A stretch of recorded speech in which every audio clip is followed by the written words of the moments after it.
ఉమ్మడి ఆదిలాబాద్ పట్టణంలోని పలు పట్టణాల్లో కొనసాగుతున్న డంప్ యార్డులు మనుషుల ప్రాణాలు హరిస్తున్నాయి. పట్టణాల్లో ఉన్న చెత్తంతా తెచ్చి ఊరి శివారు కాలనీల మధ్య డంప్ చేస్తుండడంతో అక్కడి జనం నరకం చూస్తున్నారు. పద్ధతంతో లేకుండా చెత్త సేకరించి దశాబ్దాలుగా ఒకే చోట వేస్తుండడం, పైగా శాస్త్రీయత పాటించకపోవడంతో జనం దీర్ఘకాలిక వ్యాధులకు గురై అనారోగ్యాలతో అలమటిస్తున్నారు. పాఠశాల దగ్గర చెత్త వేస్తూ భావి భారత పౌర భవితవ్యాన్ని కూడా ప్రశ్నార్థకరంగా మారుస్తున్న తీరు, హృదయ విదారకరంగా మారిన బాధిత జనాలపై బేజారు ఎలా ఉందో ఒకసారి చూద్దాం.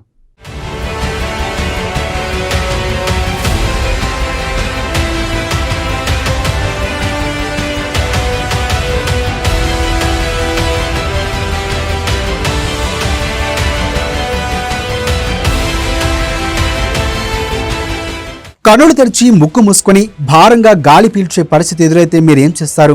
మనసులోనే అక్కడ పరిస్థితిపై, దానికి బాధ్యులైన వారిపై చిరాకు పడుతూ నిందలేస్తూ ఎంత వీలైతే అంత తొందరగా అక్కడి నుంచి బయటపడే ప్రయత్నం చేస్తారు, అంతేగా.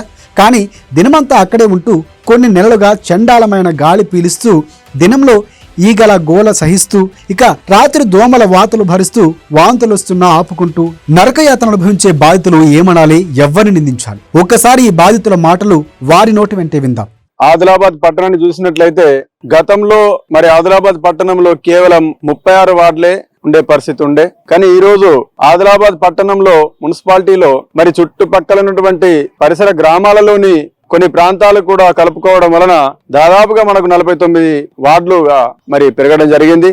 ప్రస్తుతం ఉన్నటువంటి మున్సిపల్ సిబ్బంది కేవలము ఆదిలాబాద్ పట్టణంలోని పట్టణ నడిబొడ్డునున్నటువంటి ప్రాంతాలలో ఉన్నటువంటి చెత్తను మాత్రమే తొలగిస్తున్నది. చుట్టుపక్కల ప్రాంతాలు ఉన్నటువంటి ఏదైతే విలీనమైన ప్రాంతాలు ఉన్నాయో, వార్డులు ఉన్నాయో, అక్కడ ఆ ప్రాంతంలో చెత్తను తొలగించకపోవడం వలన అక్కడ రోగాలు ప్రబలి ప్రజలు చాలా ఇబ్బందులు ఎదుర్కొంటున్నారు.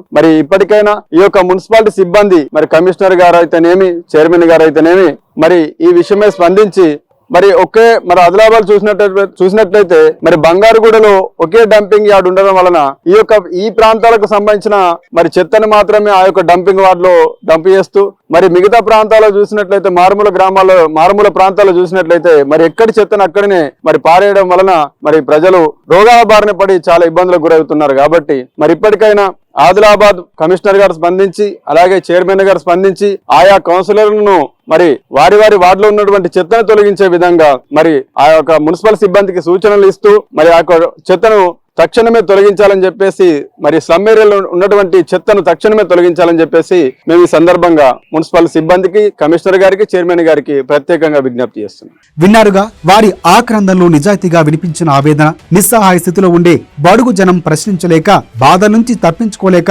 కూలీనాలి చేసుకునే బడుగు జీవులు ఇక్కడే సతమతమవుతూ సహనంగా సావాసం చేస్తున్నారు. మనకు కనిపించే సీన్ మంచిర్యాల జిల్లా కేంద్రంలోని మంచిర్యాల మున్సిపాలిటీ పరిధిలోని 9వ వార్డు ఆండలమ్మ కాలనీలోనిది. ఇక్కడ చుట్టుపక్కల 500 జనాభా వరకు ఉంటుంది. అలాగే అంగన్వాడీ కేంద్రం, ప్రాథమిక పాఠశాల, అందులో చదివే పిల్లలపై అనధికారికంగా బలవంతంగా అధికారులు రుద్దుతూ ఉన్న వికృత చర్యలకు పాల్పడుతూ ఉన్న కాలనీలో 12 నెలల నుంచి వేస్తున్న చెత్త, దాని నుంచి వెలువడే దుర్గంధం, రాత్రి పగలు అనే తేడా లేకుండా రావణ కాష్టంలో కాలుతున్న కాలుష్య కాటాకం, దినంలో చేత్తో కొట్టిన కదల్లి ఈగల మొండితనం వెరసి కాలనీ వాసులకు, పాఠశాల పిల్లలకు నరకంలో ఉన్న చుక్కలు చూపిస్తుంది.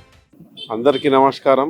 ఆదిలాబాద్ పట్టణంలో గల మున్సిపాలిటీలో చెత్త వాహనాలు డైలీ వచ్చి చెత్త స్వీకరిస్తున్నాయి. కాకపోతే మన దగ్గర మర్జన్ ఏరియాలలో కానివ్వండి, ఓల్డ్ సిటీలో మెయిన్గా మార్కెట్ ఏరియా కానివ్వండి, దాంట్లో మున్సిపాలిటీ అధికారులు శ్రద్ధ పెట్టి ఇంకా 3 జాగాల 4 5 మనుషులను పెట్టి మన డైలీ మున్సిపాలిటీ లేబర్లను పెట్టి క్లీన్ చేపిస్తే బాగుంటది.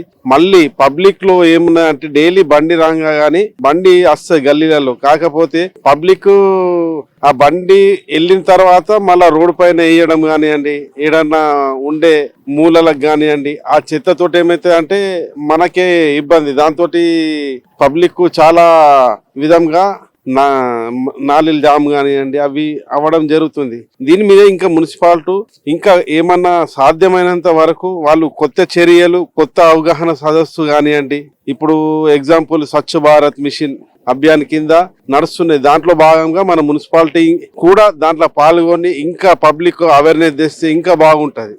రెగ్యులర్ గా చెత్త బండ్లు వస్తున్నాయి, కాకపోయినా ఒక్కొక్క రోజు రాకపోయినా గానీ పబ్లిక్ ఓపిక లేకున్నా చెత్త అనేది బయట వాడేయం కానివ్వండి, ప్లాస్టిక్ కవర్లు మొత్తం కట్టేసి ఎటంటే అటు వాడేయం. దానికి ఏమైతే చిన్న పిల్లలు తీసి మొత్తం చిల్లా చిదరం చేసేసి మళ్ళా అదే విధంగా వ్యస్తంగా అయిపోతున్నది. దీని మీద కొంచెం మున్సిపల్ అధికారులు దీని మీద ఇంకా కొంచెం శ్రద్ధ పెట్టి చర్య తీసుకుంటారని కోరుతున్నాం. ఇక్కడ దుస్థితి కారణంగా నెలల కాలంలోనే చాలా మంది ఇల్లు ఖాళీ చేసి వెళ్లిపోయారు. ఉన్న వాళ్ళలో చాలా మంది జబ్బులు పాలయ్యారు. దీర్ఘకాల శ్వాస కోసం వ్యాధులతో సతమతమవుతున్నారు. పిల్లలైతే నిత్యం జ్వరాలతో, వాంతులు, విరోచనాలతో బాధపడుతూ శారీరకంగా ఎదుగుదల ఉండటం లేదు. మధ్యాహ్నం భోజనం తర్వాత వారికి వాంతులు తప్పడం లేదు. ప్రాణాలకు ముప్పు వాటిల్లుతుందని స్థానిక ప్రజానీకం ఆరోపిస్తూ ఇక్కడి నుంచి డంప్ యార్డ్ ను తరలించాలని కాళ్లా వేళ్లా పడుతున్నారు. అయినా అధికారులు, నాయకుల్లో చలనం మాత్రం కనిపించడం లేదు.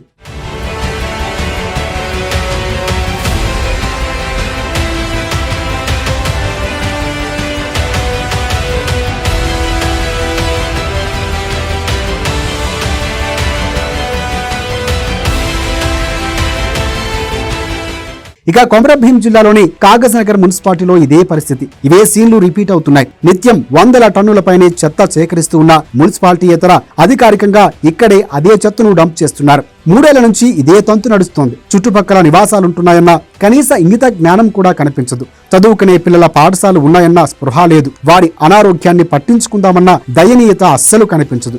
బాధితుల రోగాలు, రొప్పులు పట్టించుకునే నాదులే కరువవడంతో వారి కష్టాలు చెప్పలేనివి. వారి ఆవేదన విన్న వారి హృదయాల్లో కదిలిస్తోంది. కావాలంటే వారి ఆక్రందన మీరే ఒక్కసారి వినండి. ఆదిలాబాద్ పట్టణంలో దాదాపుగా 2014 ముందు చూసుకుంటే ఇప్పుడు చూసుకుంటే ఇలా ఆదిలాబాద్ పట్టణ ఏరియా పెరిగింది. ఇలా దాదాపుగా 49 వార్డులు ఉన్నాయి. ఇలా 49 వార్డులలో ఇలా తడి చెత్త, పొడి చెత్త అని టిఆర్ఎస్ ప్రభుత్వము కొన్ని బకెట్లు కూడా వంచడం జరిగింది. తడి చెత్త ఒక దాంట్లో వేయాలా, పొడి చెత్త ఒక దాంట్లో వేయాలని ఇచ్చింది. అవేమి ఆ బకెట్లను వాటర్ కోసం వాడుకుంటున్నారు ప్రజలు. ఈ ఎక్కడ చూసి అది వాటర్ కోసం వాడుకుని చెత్త ఎక్కడంటే అక్కడ వారేస్తున్నారు. దాంతో ఏంటంటే రోగాలు వచ్చే అవకాశం ఉన్నది. కాబట్టి మున్సిపల్ అధికారులు వెంటనే స్పందించి ఈ చెత్త తీసుకుని పోయే బండి ప్రతి 49 వార్డులలో తిరగడం లేదు. ఏదో పట్టణం కనబడే ఏరియాలల్లా బండి చెత్త వాళ్ళ అనుకుంటా తిరుగుతున్నారు తప్ప స్లమ్ ఏరియాలల్లా కూడా తిరగడం లేదు. ఇలా స్లమ్ ఏరియాలలో దునియాభర్ చెత్త, దోమలు, మొత్తం విపరీతంగా పాములు, తేళ్లు, ఇలా సామాన్య ప్రజలకు ఇబ్బందులు జరిగే అవకాశాలు ఉన్నాయి. దీన్ని వెంటనే మున్సిపల్ అధికారులు దృష్టి సారించి వెంటనే ప్రతి 49 వార్డులలో ప్రతి గల్లీలో ఈ చెత్త బండిని దింపాలా. అవసరమైతే ప్రజలకు అవేర్నెస్ కల్పించాలా. ఈ బకెట్లు ఎందుకు ఇచ్చినాం, తడి చెత్త, పొడి చెత్త కోసం ఇచ్చింది కదా, మరి అది దానికోసం వాడుతున్నారా లేదా, అదొకటి ఇప్పుడు ఎంక్వైరీ పెట్టాలి మున్సిపల్ అధికారులు. అలాగే ఇలా చెత్త బండ్లు తిరగపోవడానికి కారణం కూడా ఒకటి ఉండొచ్చు. ఏది, ఇలా మున్సిపల్ పరిధిలో కార్మికులు ఎక్కువ లేరు. ఇలా పట్టణ ప్రణాళిక అని వచ్చినప్పుడల్లా డైలీ వేజ్ కింద ఆయా వార్డుల కౌన్సిలర్లకు చెప్పేసి డైలీ వేజ్ కింద కొందరిని పెట్టిండ్రు నిరుద్యోగులను. ఇలా నిరుద్యోగులను కూడా నోటిఫికేషన్ ఇచ్చి ఇలా మున్సిపల్ పరిధిలో ఎందరైతే అవసరం ఉంటుందో అందరు నోటిఫికేషన్ ద్వారా యువకులను కూడా ఒక ఉపాధి కల్పించినట్టయితే ఇవాళ ఆదిలాబాద్ పట్టణం పెరిగింది కదా, అందరికీ తెలుసు. 49 వార్డులేని 49 వార్డులు అంటే ఆ పాత కార్మికులు సరిపోరు. అలాంటప్పుడు ఇప్పుడు డైలీ వేజ్ పెట్టుకునే కంటే అలా contract basic, out sourcing basic క్లారిటీగా తీసుకుంటే వాళ్ళకు కూడా ఒక ఉపాధి ఉంటుంది, వాళ్ళకు కూడా ఒక గ్యారెంటీ ఉంటుంది. ప్రజలకు కూడా ఈ తడి చెత్త, పొడి చెత్త వల్ల ఈ దోమల రోగాల బారిన పడకుండా ఉండే అవకాశాలు ఉంటాయి. కాబట్టి మున్సిపల్ కమిషనర్ గారు గాని, చైర్మన్ గారు గాని వెంటనే స్పందించి ఈ 2 బకెట్లు ఎందుకు ఇచ్చినాం, తడి చెత్త, పొడి చెత్త కోసం ఇచ్చింది, అవి వాడుతున్నారా లేదా అని ఒకటి ఎంక్వైరీ పెట్టాలి. ఈ ఎక్కడంటే అక్కడ చెత్త పారేయకుండా ఇంకా మంచి మెరుగైన అవేర్నెస్ ప్రజలకు కల్పించాలి. అలాగే ఈ మున్సిపల్ కార్మికులకు కూడా కల్పించి అలా పరిభారం పెంచొద్దు అని అంటే, పరిభారం కార్మికులకు విరగద్దు అంటే నోటిఫికేషన్ ఇచ్చి తక్షణమే ఇలా నిరుద్యోగ యువతను మున్సిపల్ పరిధిలోకి తీసుకోవాల్సిన అవసరం ఉన్నది. కాబట్టి వెంటనే దీన్ని స్పందించాల మున్సిపల్ అధికారులని విజ్ఞప్తి చేస్తాను.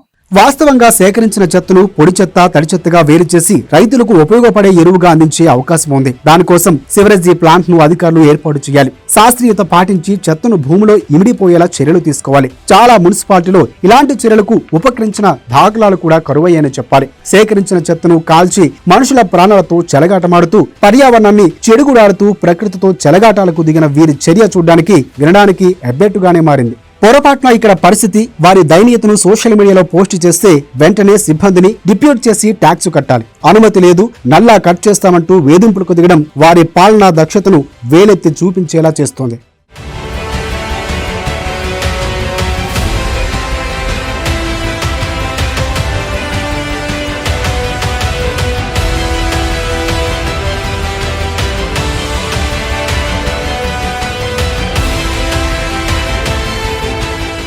మొత్తానికి ఇక్కడ పాలకులు, అధికారుల చర్యలు, అలసత్వాన్ని నిందించే విషయాలు చాలా ఉన్నాయనే వివేకాన్ని కోల్పోయిన వీరికి ఎవరు బుద్ధి చెప్పాలి? ఇదే ప్రాంతంలో వారుంటే ఎలా రియాక్ట్ అయ్యేవారనే ప్రశ్నలు కూడా ముందుంటున్నాయి.